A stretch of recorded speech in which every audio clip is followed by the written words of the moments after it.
ગણપતિ બાપા સાથે દિવસો ક્યાં પસાર થઈ જાય છે તેની ખબર જ નથી રહેતી, ત્યારે જોતજોતામાં 7 દિવસે ગણપતિ બાપાના વિસર્જનનો સમય આવી ગયો। ત્યારે સોનગઢ 4 રાજાના ગણપતિ બાપાની વિસર્જન યાત્રા ભવ્ય રીતે કાઢવામાં આવી। ગણપતિ બાપા મોર્યા, અગલે બરસ તું જલ્દી આ ના નાદ સાથે સોનગઢ નગરમાં પહેલીવાર 7 દિવસના ગણપતિ બાપાની ભવ્ય વિસર્જન યાત્રા કાઢવામાં આવી। 7 દિવસના વિસર્જન તો પહેલા પણ થતા હતા, પરંતુ આટલું ભવ્ય 7 દિવસનું વિસર્જન પહેલીવાર જોઈને નગરના લોકો પણ ખુશ થઈ ગયા।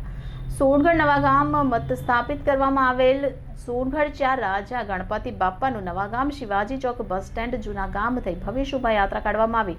આ વિસર્જન યાત્રામાં મોટી સંખ્યામાં યુવક યુવતીઓ જોડાયા હતા અને ગણપતિ બાપા મોર્યાના નાદ સાથે નાચતા ગાતા ભક્તોએ 7 દિવસ સુધી બાપાની સેવા ચાકરી કરી। કોઈ ભૂલ થઈ હોય તો એની માફી માંગી હતી અને અંત્યશ્રુભીની આંખો સાથે બાપાને વિદાય આપતા કહ્યું હતું કે બાપા અગલે બરસ ફિર જલ્દી આનાની પ્રાર્થના કરી હતી। Reporter Mindeshwari Shah, city gold news, Tapi.